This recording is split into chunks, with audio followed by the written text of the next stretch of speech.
I'm 60 years old with $1.5 million. Can I retire in 7 years? As you'd expect, the answer is it depends. Hi, my name is Chris Mellone. I'm partner and financial planner here at VLP Financial Advisors. Today's video is going to be a bit different than the ones that we've done before. Today, we're going to walk through an actual example of a financial plan that we would put together for a potential client. A lot of times when we have initial meetings, there tends to be some sort of inflection point, some reason why that potential client is walking through our door. The inflection point that we're going over today is a couple who is 60. They've done all of the right things. They're type A people. They know how important saving is. And now they're really to the stage of saying, well, I have these assets. How do I transition these assets into a successful retirement? We're going to dive into our Money Guide Pro software. As always, we're going to add context along the way. And hopefully this will give you a good framework for how we think about retirement as you potentially consider that next chapter. Please keep in mind, everybody's situation is different. What we're going over today is something that's very high level. If you have specific questions about your situation, please consult with a financial planner. So this is our Money Guide Pro software. This is the software that we primarily use to determine where you are now and where you'd like to be in the future. I really think it's helpful to take a step back and think of this being useful in 3 different segments of clients. The first segment is somebody who really just wants to make sure that they are getting started off on the right foot. These are younger clients who want to make sure that they're saving, setting goals on the appropriate trajectory to make sure that they're on track over time. The second segment are clients that are within 5 to 10 years from retirement. We all know that there's a lot of moving parts eventually when you get to retirement. We really see this tool become helpful as we start to map out what retirement looks like for them and beyond. And then the third segment are clients that are ultimately retired. We use this software to make sure that they continue to remain on track and view this as a living, breathing document that we update every time we get together with them alongside their portfolio. And now if we pivot to really how the software is constructed, I think it's easiest to think about this really in 3 different phases.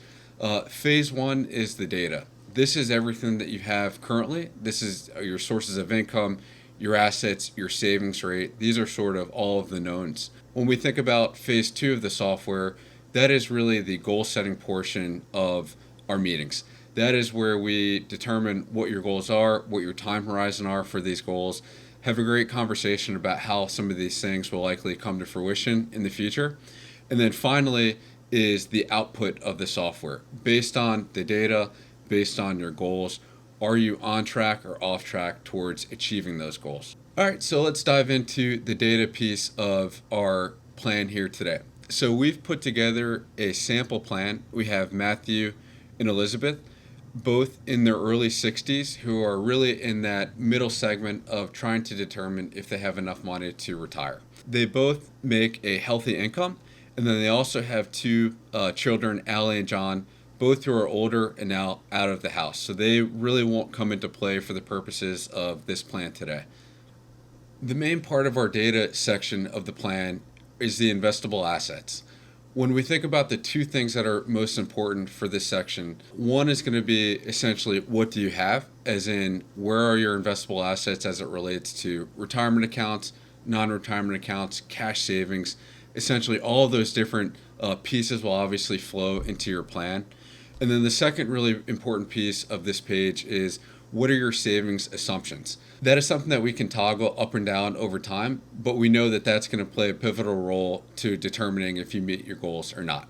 So for the purposes of our example today, Matthew and Elizabeth both have a retirement plan account that they hold through work. Each have $650,000 in that account. They both are maximizing their contributions for their age with the maximum contribution plus the catch-up. And we've also included some sort of baseline employer match in this example. In addition to their retirement accounts, they also have $100,000 just as a cash savings cushion, essentially at their local bank. And then additionally, they have a $200,000 joint non-retirement account, which we assume that they're saving $2,000 a month towards. So obviously, the annual additions number will look different from client to client depending on their goals, their income, and all sorts of things. But for our baseline today, we just wanted to at least start with some sort of assumptions just to give us a lever to pull or push on as we move forward. So that's investable assets. When we think about other pieces that will flow into the data segment of the plan, income sources is obviously going to be an important piece of the plan. Social Security, under this example, we have both Matthew and Elizabeth declaring at their full retirement age, which is 67. And in this situation, they do not have any other retirement income, such as pension or real estate income or anything like that, for simplicity of our example today. Other pieces of data, we have the other assets section of the plan. We have a $1 million house for Matthew and Elizabeth.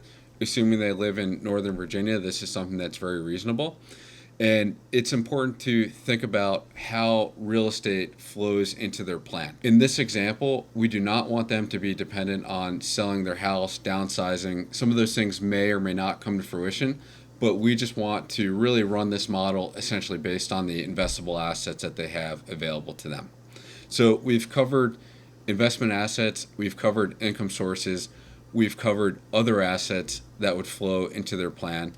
We also need to account for liabilities. In this example, we have their mortgage currently at $300,000, and all of these pieces flow into the net worth calculation that we have for our couple here. Under the net worth section of Money Guide Pro, this very clearly tracks all of the investable assets, other assets, backs out liabilities, and then comes up with their net worth figure currently at $2.3 million.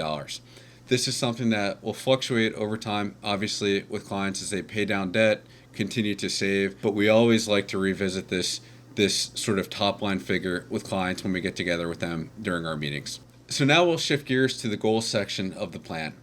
This is really where we spend a lot of time discussing with clients what are their future plans, what goals would they like to set, making sure that they're utilizing their assets to work towards their goal, and then obviously determine if they are on or off track. So a couple of items for how this page is organized. You can see here, furthest to the left, we'll have our clients' needs. These are really the non-negotiables, the things that we know that we need money set aside for. Things like retirement, living expenses, healthcare, vehicles. We know that those are expenses that are going to be on the horizon in the future. In the middle of the page, we have wants. These are things that are priorities for clients, but they are not absolutely necessary, so to say, for a fulfilling retirement. Finally, we have wishes. These are things that would be nice to have in the future if their asset and spending level allows. So to take a deeper dive on some of the bigger goals that we have here, let's go ahead and double click on the retirement living expense and unpack some of this. So now we're to the goals section of the plan. This is the heart and soul of the retirement time horizon that we have for Matthew and Elizabeth. And there's a couple of important pieces here to unpack. The first one is currently Matthew and Elizabeth are age 60.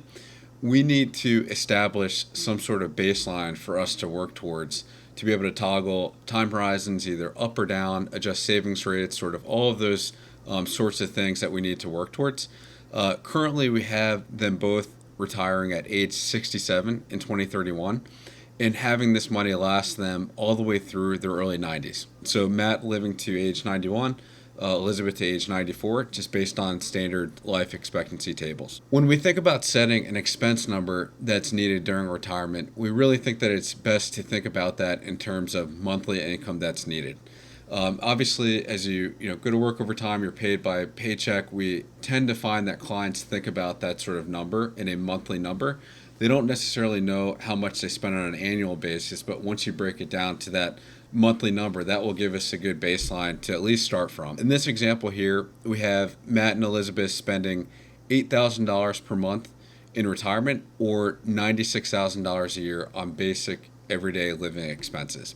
It's important to note that this is curated for their lifestyle today in today's dollars, and we know that things will become more expensive over time, well into the future.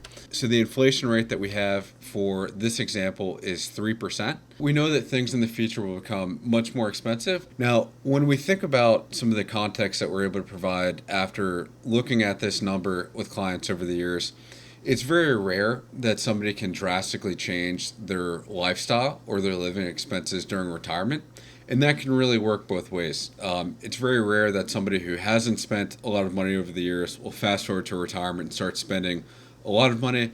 And it's also not realistic to expect somebody that spent a lot of money over the years as part of their lifestyle is going to drastically reduce their spending during retirement. So we really try to make sure that this number is honed in on and is accurate to model the client continuing their lifestyle well into retirement.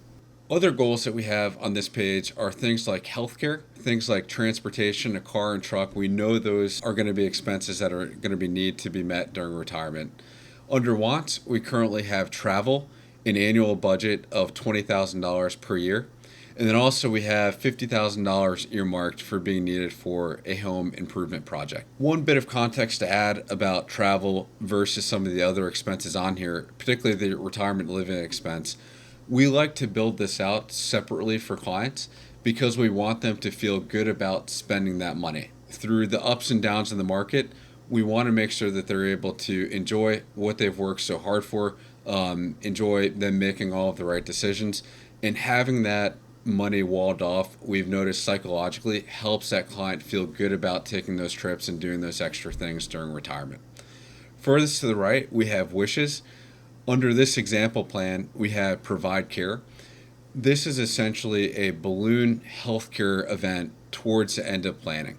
We like to have this on there just to make sure that if there is some sort of health event on the way for Matthew and Elizabeth, that's not going to materially derail their plan. This goals section of the plan is something that we continuously revisit with clients. We find that this section of our meeting tends to be very helpful for both clients and advisors. Obviously helpful for the clients because they get to really map out what they like their future to look like. In the day-to-day busyness of our lives, it's very rare that you would take time, let all of the noise fall by the wayside and say, hey, what do I want to accomplish? What do I envision for myself and in the future? Then for the advisor, it's also integral that we understand what you're working towards and really make sure that we position your investments, your savings rates, all of the other pieces of data to work towards the goals that we've outlined here. So to recap, in this example, we have a very plain vanilla situation for Matthew and Elizabeth where they would like to retire living off of $8,000 per month in today's dollars. We know that they're going to need money for healthcare and cars and trucks. Also, we know that they like to travel. They're going to spend $20,000 per year during retirement over the next 20 years once they both retire. We know that we have accounted for some sort of home improvement project. And then finally, we know that we have money set aside in case there's some sort of balloon healthcare event in their future. So this is known as the what if worksheet. And if we think about where we are as far as at this point in the planning process, we know that we have all of the data. We have the numbers that they currently have saved, their savings rates. We have their goals that we outlined on the prior section of the plan. And really, one of the biggest unknowns is, well, what is the rate of return that we're going to earn on those assets over time? The rate of return that we've used in this example here is 7% pre-retirement and 5% during retirement. We believe that makes sense because Matthew and Elizabeth likely have the capacity to take on more risk while they're still working. And then ultimately, when they do retire, we assume that they're going to dial back risk in some sort of capacity. So 7% pre-retirement, 5% post-retirement, that is a nominal rate of return. So that's before inflation. And again, the inflation rate that we're using in our example is 3%. So if we make that assumption that we're able to meet a 5% rate of return hurdle during retirement, we know that we're not going to have year after year where their account appreciates 5% on the nose every single year. So what the software does is we run a Monte Carlo simulation to say, well, out of 1,000 different paths that get us to that 5% annualized return number, in how many different instances are Matthew and Elizabeth likely to accomplish their goals? And it says, well, we could have instances or scenarios where there's a lot of higher rates of return earlier in their retirement and low rates of return further in their retirement. That could be reversed, where their retirement may start out in a drawdown or a bear market, or it could be some sort of mix of any of those scenarios in between. And in 93% of those scenarios, Matthew and Elizabeth are able to retire comfortably with the data that we've inputted, their spending rate, plus a reasonable rate of return. You can see here that the confidence zone that we shoot for is between 75 and 90%. So we have scenarios where clients will essentially give us all their data and say, am I on or off track? And we'll go through this exercise together and we'll determine, hey, you're on track, as we see here in Matthew and Elizabeth's example, to retire at age 67. And then we have other situations where whether they would like to decrease their spending rate, move up their time horizon, other instances where we need to pull on some of those levers or advise them against going down a particular path. So under this example, we wouldn't have any issue with them retiring at 67. We would say, as long as your expenses are in line with what we've estimated here, you continue to save, and we've modeled your spending rate appropriately, we would feel confident about telling Matthew and Elizabeth that they would be able to retire at age 67. If we go through the exercise of creating an additional scenario here of them retiring at age 65, this secondary scenario shows that the 2 incremental years of retiring early really do a lot of damage to their plan. This means that is 2 less years that Matthew and Elizabeth save, and it's also 2 additional years that the portfolio needs to fund distributions during retirement. So you can see here that confidence zone of 75 to 90% has been breached, and now the confidence meter is showing a 71% reading. And this is an example where we would advise them to either increase their savings rate, set expectations to lower their monthly expenses during retirement where it's realistic, or we would advise them to continue working until age 67. This is the part of the meeting where we spend a lot of time with clients going through the give and the take of what it's going to mean to meet their goals.